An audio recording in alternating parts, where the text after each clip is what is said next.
tilaning pamiyat busana maneka warna rangjing kencana ratna berbandira layu punitir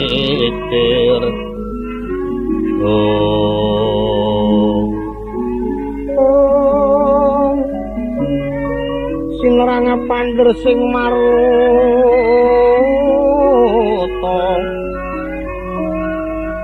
mangyan kumlebeting tuwaja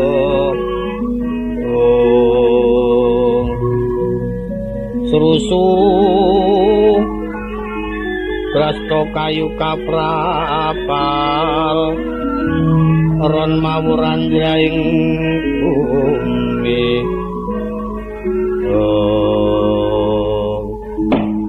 ron mawur katyo pangin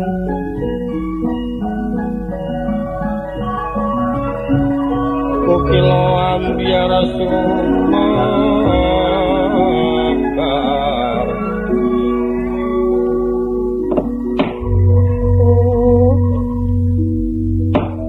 Cinarito Kotapa Sanghyang Brahma tuwin Bathara Yamadipati lestantun nggih saksana Etrimana arsa manjing wonten ing wewengkon kraton Ngamarta anjurung tungkul marang Raden Istiwa nanging datan uninga kalamunta lumyatira dewa kekalih den tutwuri marang Sang Hyang Narada tuwin Raden Wisanggeni tebih den caketi yen caket den tebi amungan ampun ngantos kadengangan dening Sang Hyang Brahma tuwin Sang Hyang Yamadipati lumiatira minggah wonten ing arga ntrusuk wana perjaten ora ngitung marang bebaring margi kacarian kang den ulat sawanya tumekeng kucing ukir tumuring jurang tulis tindak nulis jangkah mangu datan wonten nguna dayanira senajan to kawontenan wis sinaputing dalu ingkang kinarya boring laku mung mlaping lidah kulawan tadit jroning wardaya kawistara kalamunta pungun-pungun tiasira gentiya kang winursita nahan to kang uji wonten madyaning wana kang kinarya sambeting carita kacandra deging negara Ndwarawati wong agung Ndwarawati Maha Prabu Bathara Kresna kang pinuju lenggah wonten ing Gampar Kencana Pasiba para putra Sentana rikala semanten amanggi marang tamu sangka ing Praja Ngamarta utusanira para kadang Pandhawa satriya pringgondani Raden Gatotkaca sawya singkem wonten ing piswanan wong agung mulat marang pasuryaning putra Gatotkaca kaget jroning wardaya amung panuwun wong agung tansah anyipta mulih para kadang Pandhawa pinaringan tata titi tentrem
Sirdata Pitana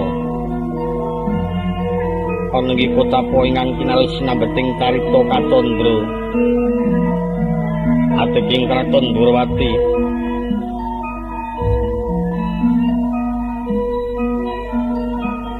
ya negara Dwarapa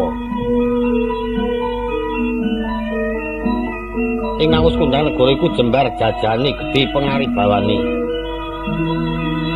akeh para ratu tuwin para kawula Mantapraja kang samya sumungkem tanpa sra ginebaging Pancakara karana kayuyun marang dasar puyanging kautaman.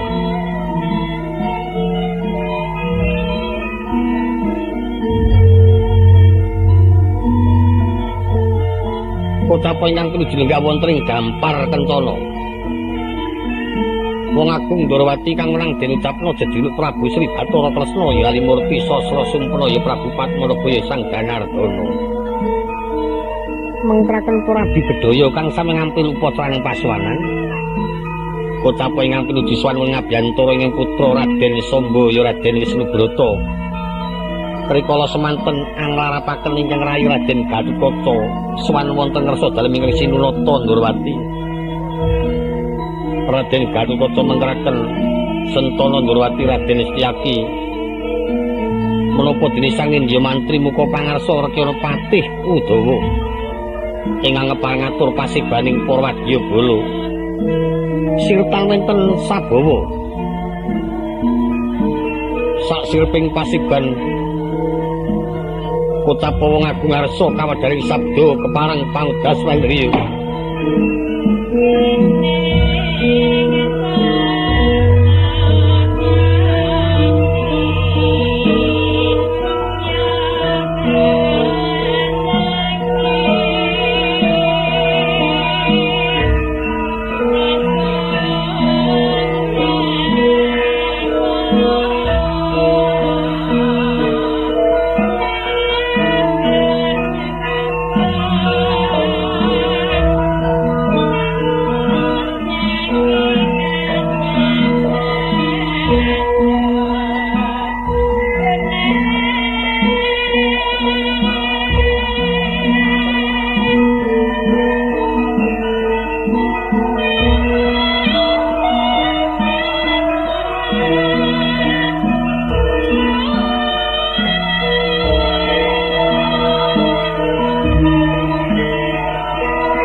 maning nata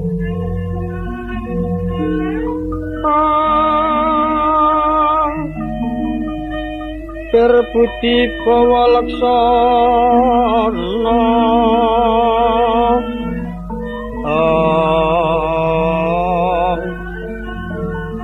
liring kang kawalaksana mangkono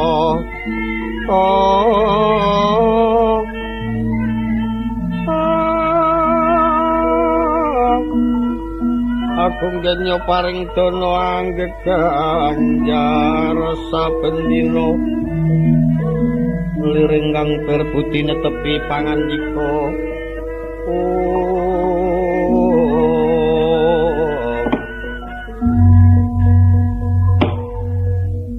Niwang Sukmana kang linuwih bawana langgeng singgidatan awrat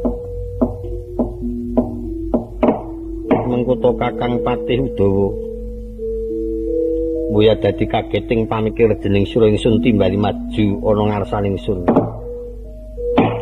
Nun data tampi mawi tangan kali pangandika dalem Kanjeng Sinuwun ngarumentah dhateng abdi. Saderipun Gusti Nata Agung lenggah wonten dampar kencana. Ingkang abdi dasar kula sampun beber rampit pun pasiban ngatur dhateng piswanipun para wadyabala. Kejawi saking menika keparing kula ngaturaken pangabekti dikunjuk pun sandhaping padha kula ndodho. Ya ingsun trima sira ngaturake pangabekti ana ngarsaning ingsun. Marmane ado ingsun cerak ingsun mraketake pepak kabeh para praja kang padha ncepi marang kewajibane dewi-dewi. Ingetipun ngabdi kados mboten wonten ing nglirwakaken dawuh timbalan dalem malah kathah para kawula dalem alit ngisami ngaturaken bulu bekti miwah glondhong pengareng-areng. Ino nri syukur bejo sewu. Nora bakal sinanging wawasan ingsun kaya iki atmajan ingsun pringgondani. Sawise prayoga piswanira padha Basuki kulup Gatutkaca. Kula tampi tangan kekalih pangandika dalem Kanjeng Prabu ngarumentah dhateng putra dalem.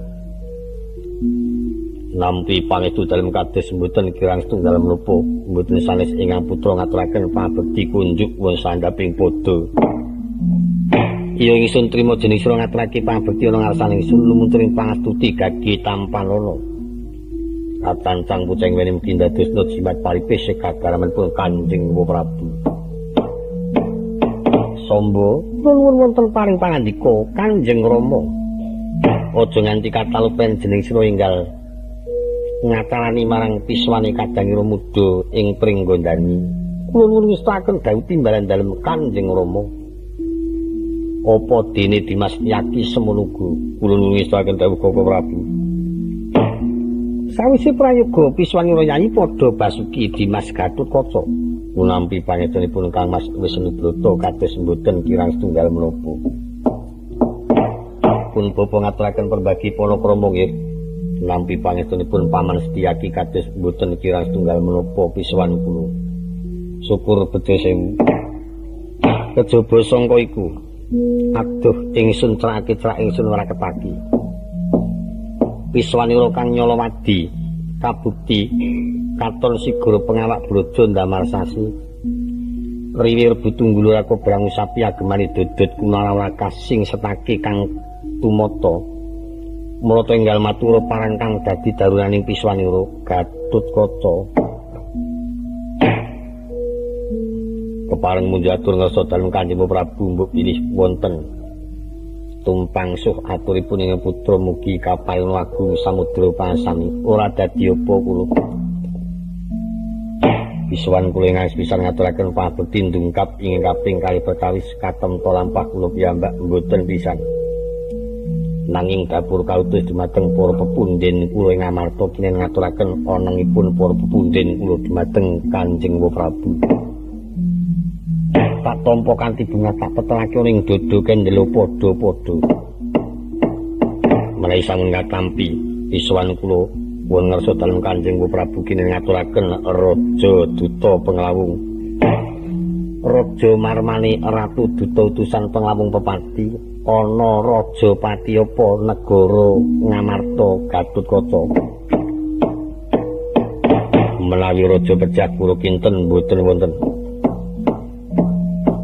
nanging wedal sakmangke kathah para sesepuh saking rumas kula samiya pejah ing pemanggih karana menggaliaken anggenipun andang yudi pepunden kula paman Sediwa ingin dereng nampi sikadar maning jawuta nanging wedal sakmangke kathah para sesepuh saking rumas kula samiya pejah ing pemanggih karana menggaliaken anggenipun andang yudi pepunden kula paman Sediwa ingin dereng nampi sikadar maning jawuta kadangipun diopo kadangisun Dimas Sediwa nandang yodi apa sekiranya wis rada sauntara suwi kirang mboten kathah langkung namus kedhik sampun wonten saklebetipun Tri Candra mlampah dinten niku ingkang mongko saya dangu dipun titipriksa ketingal Ngutawatosi pramila ngantos ingkang putra sowan ngersa dalem Kanjeng Prabu Dinuta dening para pepunden kula ing Amarta ingkang wosipun sipados Mbaya Prabu rawuh wonten Ngendra Prasta niwang Sukmana kalinuwih inggih Gatotkaca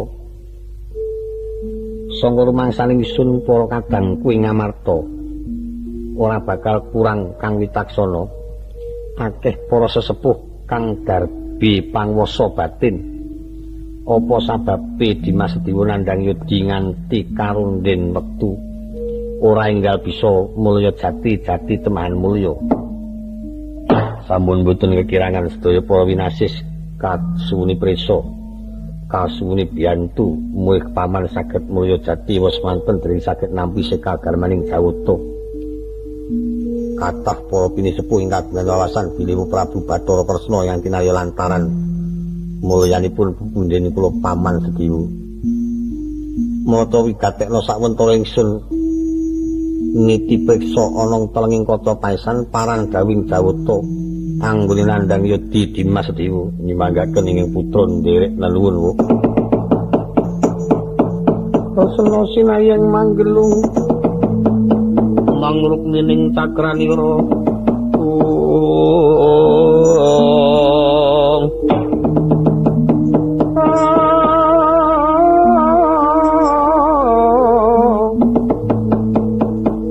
Umiteran ing asta Dewi kramani resa gunung wuwu pitung gunung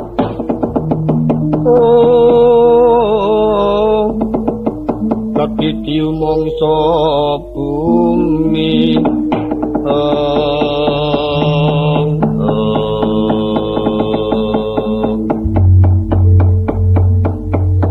Ngir Gatotkaca lulu wonten paring dawuh yen miturut sangka wawasan ingsun nyuwun prisa marang jawuta anggone nandang yodi Dimas Sediwa iku ora merga sangka kena pitenaing liyan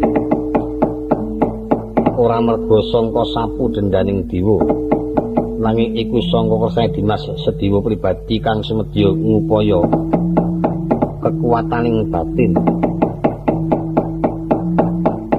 awit pepundenmu Bumira Talun pinarcaya minangka dadi pamungkas lakuning Durjana Sembada kalamunta dheweke iku pamungkasing Pandhawa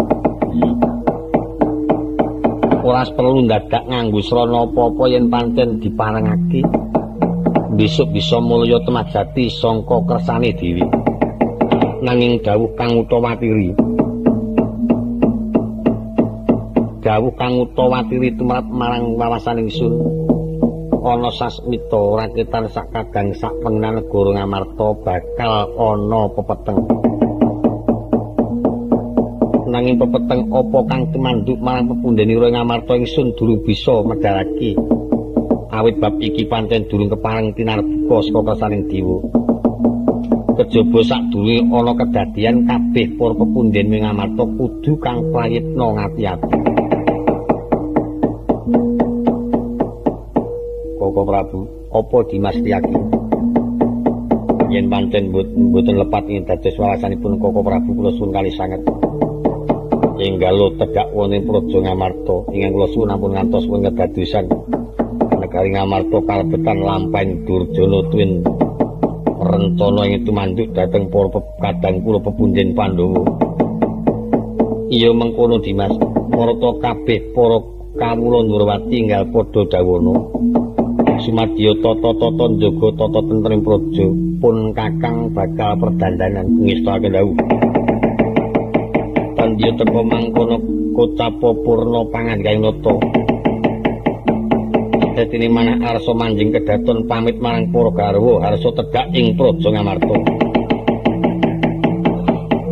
Kang Amurwani agawe kageting lala tanpa kanyono-nyono kadi piswanan piyak ngarep tangkeping muri. Warging pasiban kepladalo Emban Drwajaya ngaturaken bilih Praja Ndrawati kinepung wadyabala tanpa wilangan.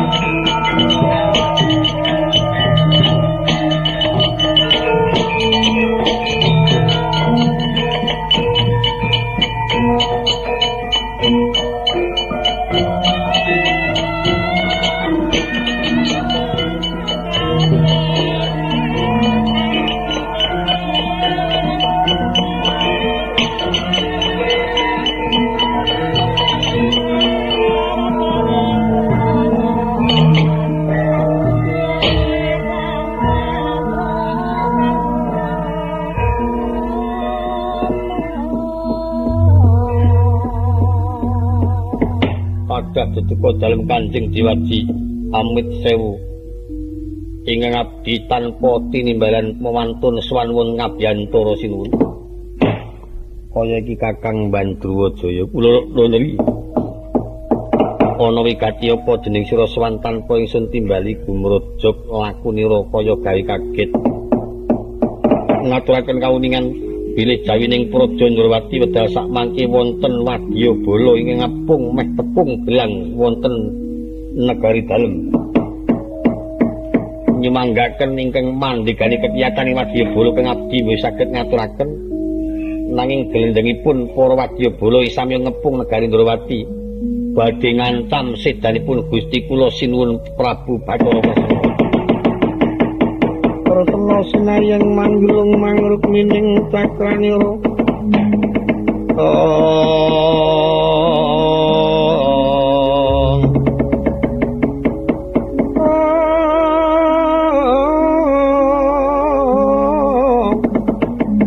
Dewi Kramanira katon resa gunung pitung gunung. Tinon ngati buta kang mangsa bumi.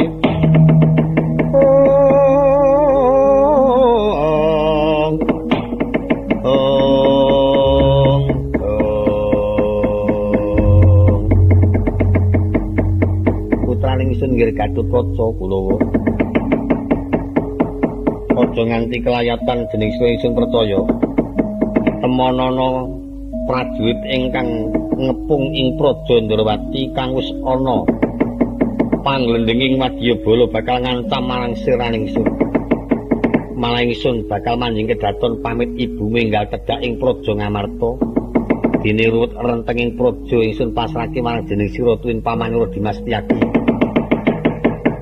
Nyuwun pangestu dalem Kanjeng Prabu kepareng kang putra nyuwun pamit medal njawi. Bengkas lampahing bebaya sing praitna ngati-ati.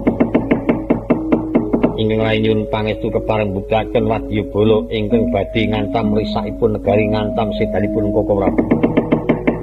Setyaki aja kaya bocah cilik Kakang Udawa kula nuwun wonten paring dawuh Diwaji. Marata gagi metu njaba wadyabala dawana supaya njaga tata tentreming praja. Aja nganti ana dom sumuruping banyu. Ing istake dawuh. Kepareng abdi nyuwun pamit medal njawi sing prayitna ngati-ati.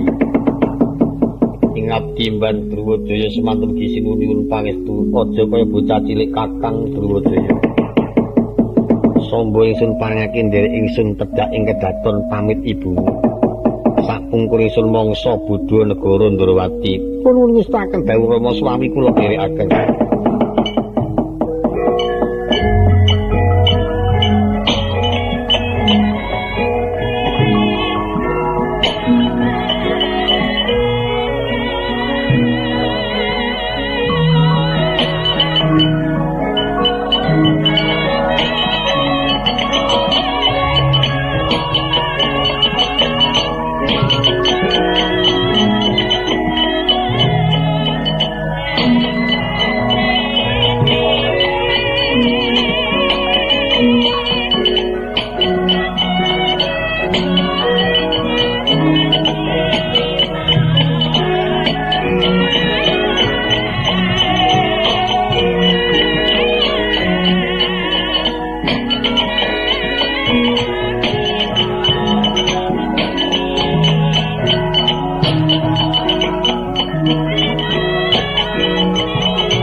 apa wong agung Ndrawati sawenya manjing kedaton pamit marang para garwa. Ratut keprabon Nalendra ngagem keprabon kaprajuitan. Yadene manarsa tedhak ing Batana Kawarsa. Tindakira miyos pungkuran dinuntapaken para garwa sawetawis jumeneng wonten ngalun-alun pungkuran. Sandhanira sedakep seluduku tunggal mangesti mangdaya pangwasaning Jantos. Manikra mandeng pucahing gunung Tursina Nepulida kapadalaken wonten pamulting rasa. Nyirnaken ponton danira bebasan catur tunggal mati tanpa sangkan sajuga kang nyurengaken ciptaning panemu. Paribasan ana rupa tan kapisanana bondo datan rinawet ana rasa datan rinasan. Ana swara datan kapiyarsa mung sajuga kang nyurengaken mangkitaning rasa sigra sindikara mulih bisa katarima panuwunira. Mateni Cisgrosika nutup baban Nawa Wiwara. Nawa wilangan sanga wiwara lawang yen ditung lawe menungsa ana sanga. Kabeh kena ngomong sajuga kang tan kena mung senajan to kena mung bareng lawan untating Sang Sukmajati benjang kamunta ing kukut jagati. Ingkang winawas punang pertiyang teja kang mawarna-warna wilangane Teja Gurnita Gurniti Subraswerna Tunggeng Maya.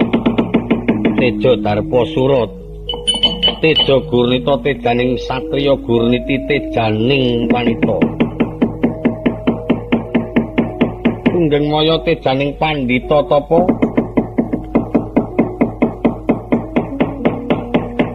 Darpasura tejane wong perang gedhe. Swerna Teja dewa kabeh dewa kang katon kumelat mawa teja. Ingkang dumunung wonten ing Kahyangan Surawaya. Prandini sagunging para teja ing kono den sifat marang kebatnya wong agung Ndrawati. Krana ilang kakedhepaken mung sajuga teja Darpasura ing kakedhepaken ora ilang malah saya gedhe slawana.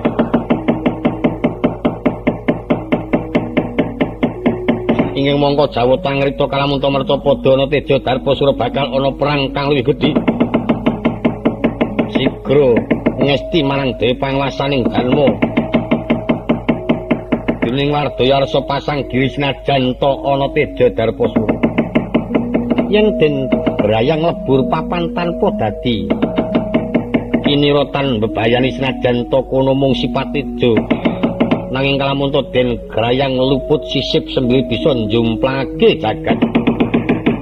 Mata wong agung Ndrawati mangesti dewe panguwasaning Wisnu Gya nampak dantala gayung aku saka dadet lakune.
Kireng apamu nyori sangkang anggar cita Kresna umarak katon sabdanira Gejama wancana Bima kang mawa pakon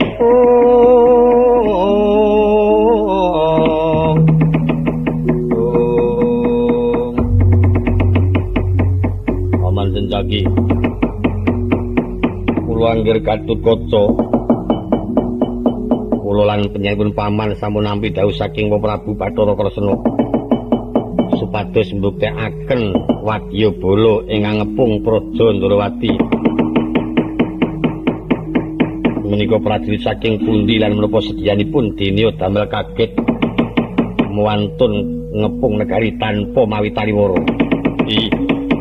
Sanging panginten kula cocok kados dene penggalipun ingkang Wakaka Prabu rikala niti priksa kaca paisan bilih menika minangka kangge pambuka kalamun negari Ngamarta badhe kedatengan pepeteng. Boten wonten awanipun cobi ingkang bapa rumiyin ingkang badhe amerpegi. Yen pancen sedyanipun menika mangke boten sae. Prayogi lajengipun rampung kemawon ampun ngantos kedangun. Kula semanggaken awit Praja Ndrawati dados wewenangipun Paman Setyaki angger Gatotkaca iki. Kakang Udawa kula wadyabala kabeh didhawuhi sikep gaman sak mangsa-mangsana para gawe jenguci wanit ingin saken dawuh. Mbok pilih wonten menapa-menapa cekap ingin raka kepaten baik tumandang damel.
Lumacaring latri tinandak sang asta jumena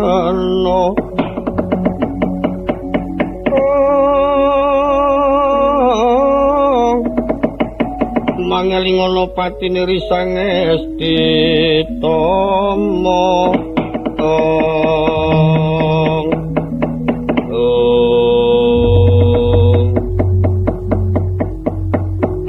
Aman Durna kula nggih menika sampun dumugi tapel watesing negari Ndrawati. Sampun dumugi. Menika mangke mlebet pintu rega terus minggah tinggil dinatur kena. Menawi ndaraturipun ing bapa mboten perlu penyaranipun anak Prabu ngadhep wonten kraton. Mboten wonten awanipun negari iki terus diobong dobrak-abrik mawon. Wong sing mboten dosa niku melu dipateni ben ketok rada geger. Mangyen pun pejah para tiang-tiang alit, tentu para wadyabala Ndrawati bingung menika mangke saged king Kaisrana penyanjulung tungkul. Wong bingung menika gampang dipidana. Togok, Nun. Wong Ndrawati yen Pancakara sing rada nyemlangi sapa, Gok? Boten kathah.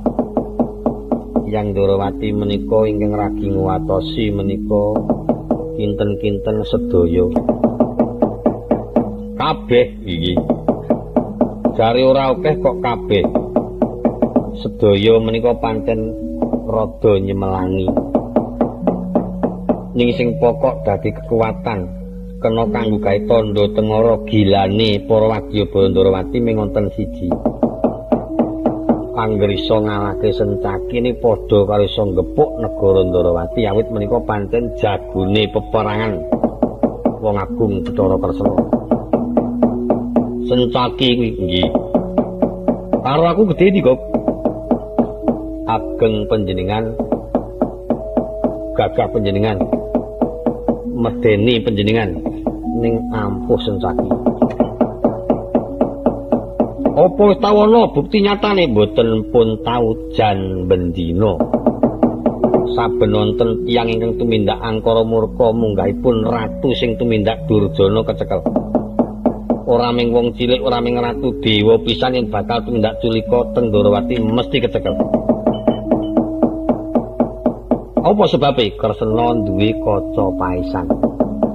Mbok niki awake dhewe doting trenguk teng mriki niki ketok saking ngrika. Luwe-luwe nek nika Pendhita Durna onten niku mangke dadi lalapane Sencaki. Adat sing pun Kresna tok dawuh karo Sencaki, "Iki lho iki engko jam iki arep ana wong teka." Sing dadi pengarep wonge jenenge Durna, mapane nang kene metu dalan sing nomor iki ndelusup alas iki petukna. Kula panjenengan do ora ngerti Sencaki ning Sencaki do ngerti kalih awake dhewe. Teko gruduk terus cek cek cek cek cek cek mesti sing dipentungi dhisik Durna. Menapa iki Paman Durna dados antamanipun Sencaki? Sing kriya sinten? Togog. Ampun digugu. Sencaki niki nek kali kula gila nek upama kula nesu temenanan. Ewadine cok dikabarke kula kalah ning kabar kabur. Durna niku teng pundi-pundi diwedeni wong, dierengi wong, ditresnani wong. Mboten wonten wong sing kalih kula menapa wedi niku mboten kabeh do wani. Nganu kleru. Ora ana wong sing do wani kalih kula, kabeh do wedi. Ampun buku togok. Siji togok, loro bilung mboten sah dienggo. Wis sah dienggo, kon mulih. Anane mung ajeng ngedeg-degi. Menika kula tingali wonten satriya ingkang mlajar merpeki barisanipun para wadya bala kula. Mbok menawi menika badhe manggi panjenengan dipun anggep tamu. Mbok menawi namung abdi dalem lare candak tolak utawi lare-lare magangan menika. Pun mangke nek teka mriki terus tugel gulune mawon. Cobi kula aturi semikir wi mangke kula pethune sing mlajar mriki.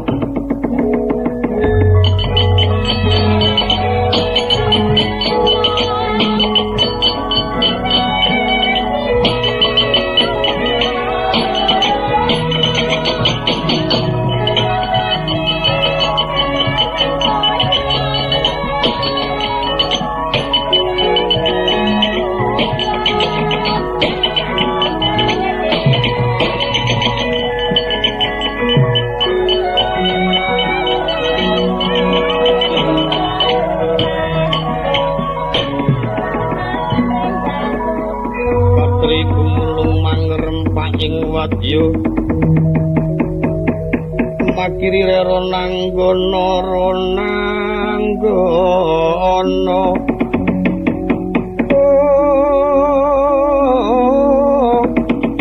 ronanggono magawiya gelar wang-wang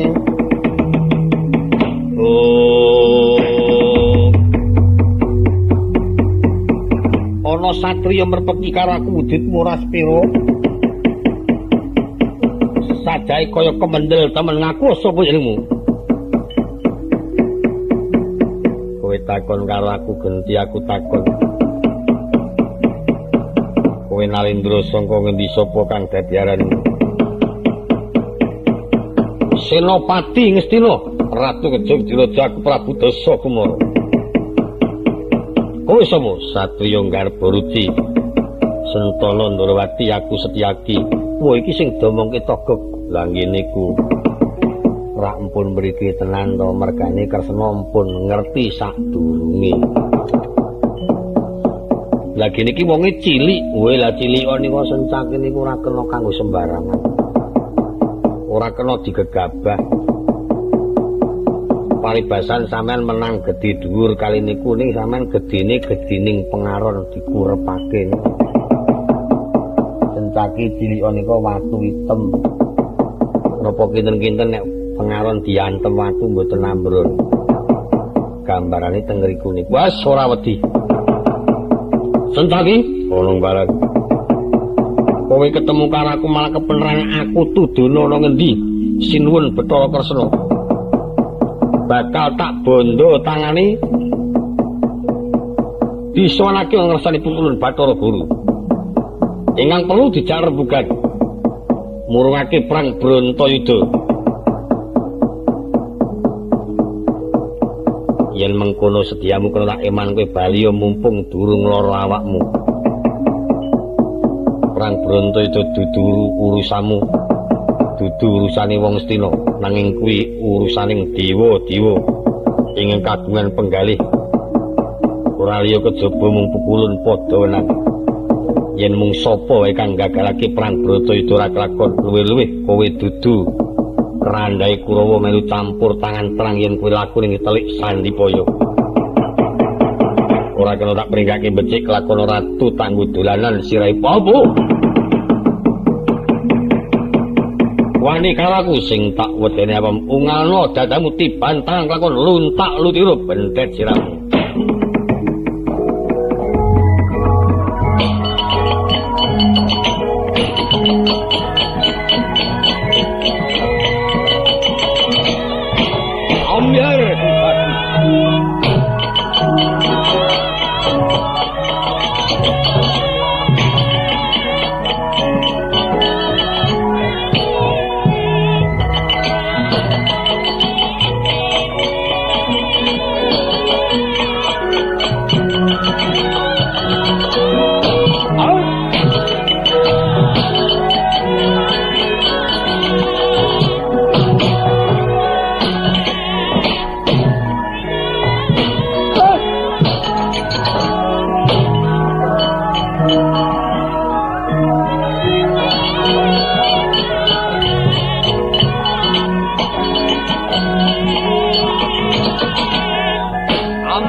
Kilang katon kinemulan bantala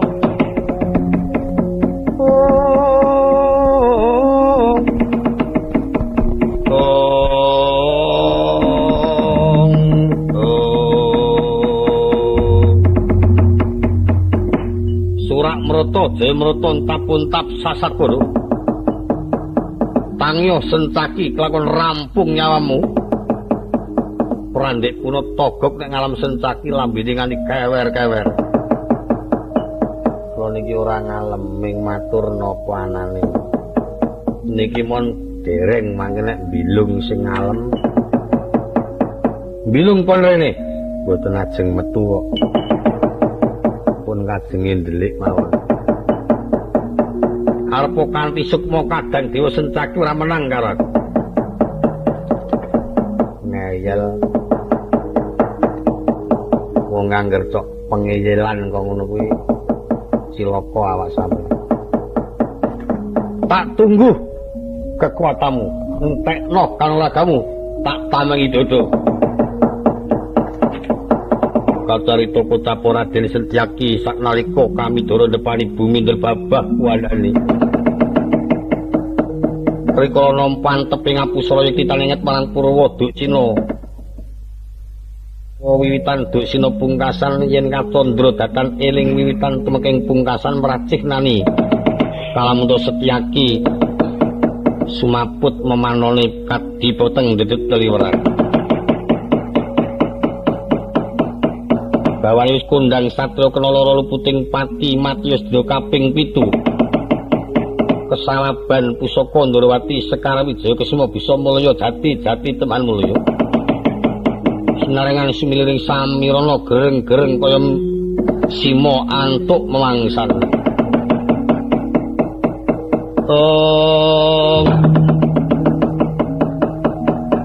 Tumandang urisang katon lir kadalarung.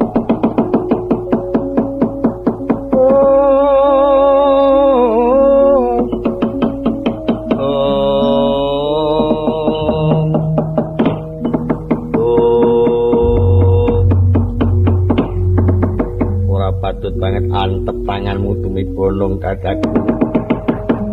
Kowe bisa tangi sejati. Ana dewa welas ngripake marang aku keporongan pelakon tak pecah dadamu. Mrene ana ratu tangguh kadeng siraya.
Kemandengku rumangsa kena tak pepes kuandane meh ora gulawat ana satriya nimblis saka Jimantara kep kowe gandri satriyane kaya napa nyandang Ratu anake Werkudara sing patutan karo Dewi Arimbi jenenge nek boten klentu salam ngaliwa salam Gatotkaca ming muni ngono kok dadak uluk salam kowe lha nek boten nganggo amit-amit sambar mledek niku awet dheweke ini senajan to satriya ratuning Bledhek mula jenenge Raja Gundala Raja niku ratu, Gundala niku gelap dadi ratu ngratoni gelap napa mboten nyemelangi. Gatotkaca yen panten arep bilani Sencaki tak patenane. Ngangge napa kemandenku werna-werna. Siungku iki tak nggo nyopot wesi gligen bisa tugel dadi telu. Manjen mesine niku mung kaya roti. Nek wesi temenan dicopot ya angel tenan. Mesine niku sing dadi niku bak ao mon. Dicopot tel ngoten iso terus legender. Apa ora tumomo yen tak cokot? Weh, lah angel. Angel. awake Gatotkaca niku wesi. Kabeh nggih. Nggih. Rambute wesi. Irunge wesi. Lambene wesi pokoke ajeng mangwaca iki wesi kene wesi kene wesi kene wesi kene wesi kene iya.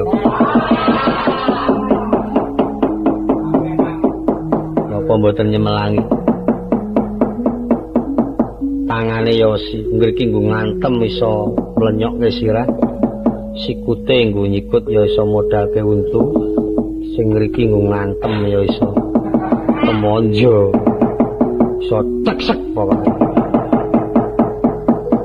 Wesi gligen. Wah, lah nek ngono nyemelang, wae lah mboten mung nyemelangi ngutha watiri. Dengkule paron delamakane pacul tungkae pukul besi bokonge wajan. Sampeyan dibokongi Gatotkaca mesti kelengen. Iki nek omong mung waton karo lambene dawa ngisor iki apa dadi? Ming waton lah. Gatotkaca jaremu, ya dasar nyoto kowe sapa? Prabu Dasakumara. Apane karo Sencaki dudu sanak dudu kadang nek ana patine melu kelangan. Kowe iso mateni paman Sencaki iso mutung tangane Gatotkaca. Tandak sikilmu larak mamah kuwemu.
Ajur awakku. Nun, awakku ajur. Kok nganti bisa. Gatotkaca tandange kok sikatan nyamber walang. nyamber siraku serbat-serbut ning kuping nyiwara wing wing wing. Tak cekel ngantem plet tiba glangsar mabur karo sikile mampir ngantem janggut. Ngono kuwi bola bali nganti untuku gak kabeh kok. Ning saniki niku mayar. Oga kaya napa ampun kuwatir untu plastik pirang-pirang.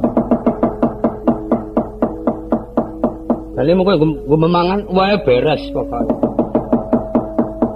Gumangan payak ya kemremet ning niku wau cacate anggere gawe nyebul kontal. Namane nek kontal mlempeng. Ora elek. Utawa niku saben dina malah kena diresiki. Ana ajeng temonjo dienggo nyokot prayogane pang centeli untu graji. Wis. Teneh lambeku rusak. Niki mon sek ngetok kekuatan mangke nek pun kadigdayan kanuragan saya ndrawasi malih. Gatotkaca niku anak murite Seta. Seta kuwi Seta menika anak Prabu Maswapati, nek biyen anake Palasara diakokke Maswapati. Ana loro Seta niku.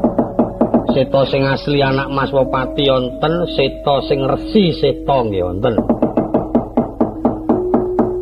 Biyen pendhita penggembleng kadigdayan Seta.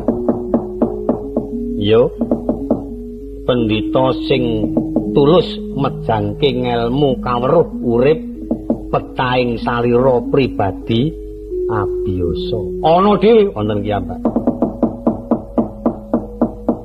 Pendhita sing ngudalake bangsa gaib, bangsa penemu sasmita Begawan Anoman. Nika luwes mejang kadigdayan ya bisa, petahing rasa ya pinter, pangulahing pambudi pun mumpuni Anoman. Nek ning pendhita tetulung bangsane Jaya Wilapa Begawan Janadi niku tetulung nek wonten wong lara tambake mriku mari. Wonten sing pendhita peramal nomer sapa Pak Mitra. Mesti bener ya, jangan mesti bener sing ora metu. Bener sing ora metu apa padha karo nang nggone selo-selo, panen werna-werna pendhita. Wonten malih pendhita perjuduan. Sapa Begawan Suwara. Pendhita perjuduan iso njodhokake putra kelawan putri bubrah wong rumah tangga. Nek ngomongake kaya ijo-ijo kae. Ampun maido. Njur Gatotkaca Sencak iki kalahe karo wong sing kepiye? Karo wong sing sabar nrimo tuwekal mesti kalah. Yen ana materi Gatotkaca gampang. Nganggo daya pokok maneng kemawon wis nek mati tekan titi mangsane mati karepe dhewe. Lah yo kabeh iki tekan titi mangsane yo mati. Mulane niku nek durung tekan mangsane mati aja mangungkel-ungkel niku. Nyawa niku wong mboten mesti kena digawe. Aku ora iso nundung Gatotkaca, ora iso nundung Sencaki trimo ngendak Kalimurda. Monggo mawon.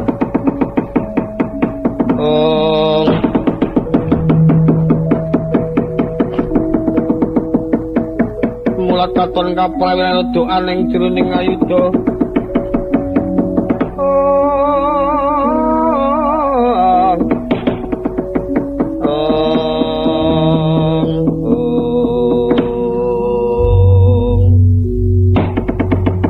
Kanthi teka mangkono kotapa Prabu Dasa Kumara tetela bilih kasuran yudanira. Sanalika madeg marang Dewa Mujijat mapan senajan Ratu kinacek marang sak padha-padha. Mumpuni kadigdayan kanuragan. Ing ingkang den watek daya mujijat kang aran Senjata Maruta ora katon mung mujudake angin kang luwih gedhe nempuh Gatotkaca lan Sentyaki saya kontal sangka paperangan tumiba nang alun-alun Kraton Ngamarta. Para wadya Ndrawati prisa kawontenan ingkang wus tetela yen negara Ndrawati bakal bedah merga sangka pangamuing kraman. Munduring para wadya Ndrawati salang tunjang rebu ducung tinon sangka mandra katon ampak-ampan bedugi.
Budar. Budar.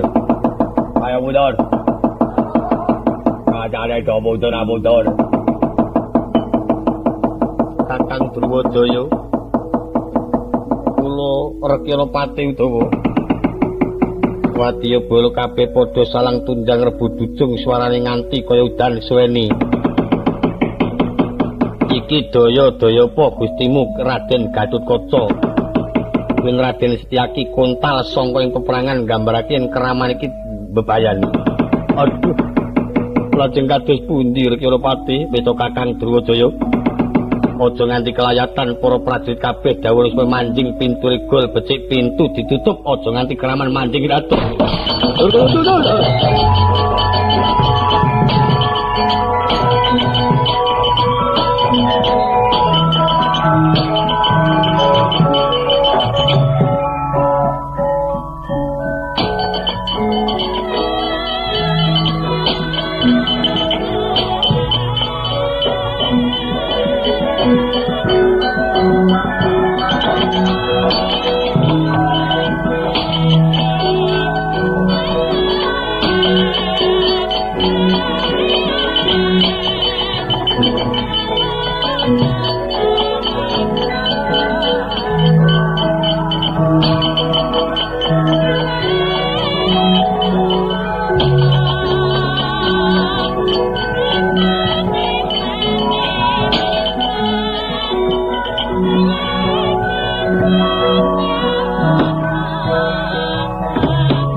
Sangsaya dalwararas apir sorot lintang kang kumadhap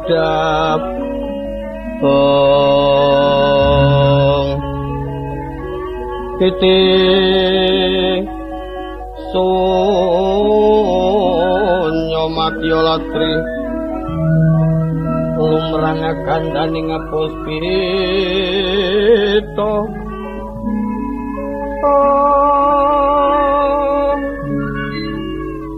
karnaning putian nira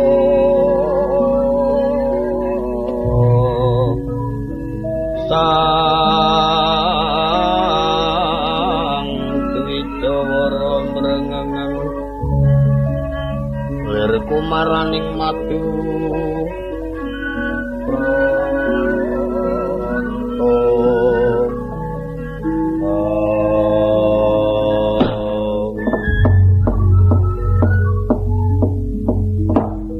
Iya setungguh jagat maniraja dewaku Pamandurna kula nggih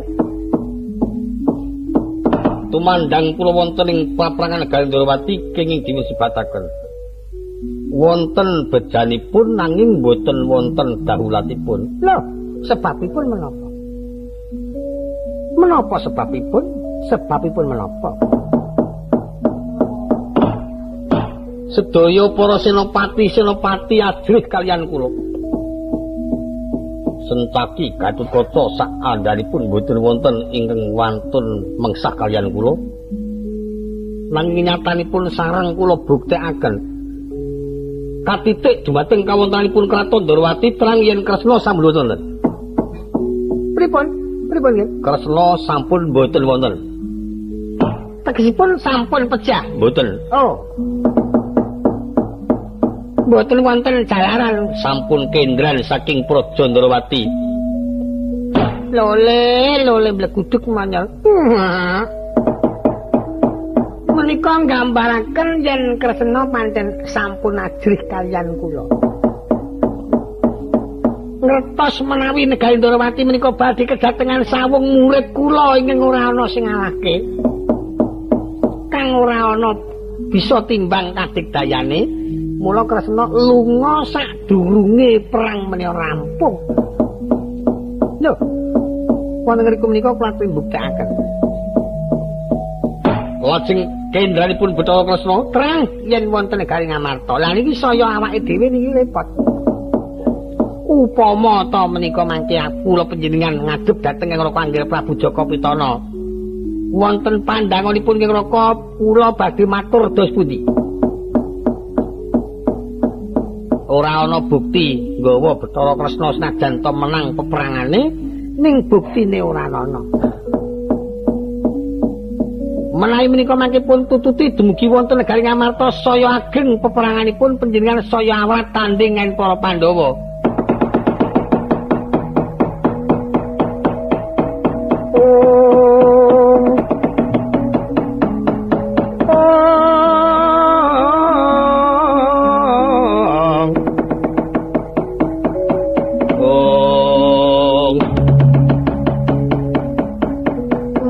Dewa Katon wis tumurun ning Madyapada.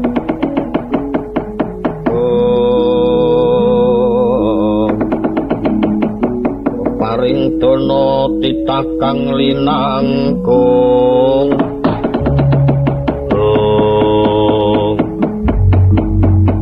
Jagat Dewa Bathara. Tenimbang kula lan panjenengan menika mangke wangsul mboten asal gamel. Mboten badhe kula kawratan mengsahkan Satya Ngamarta. Badhe kula padosi dumugi negari Ngamarta mboten lega raos sing manah kula yen dene saged nyepeng bandhanipun Bathara Kresna.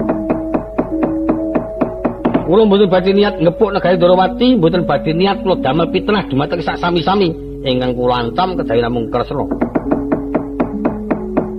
Badhe wonten Praja Ngamarta kula mboten badhe magepuan kaliyan para Satya Pandhawa kejawi namung Kresna. Bener.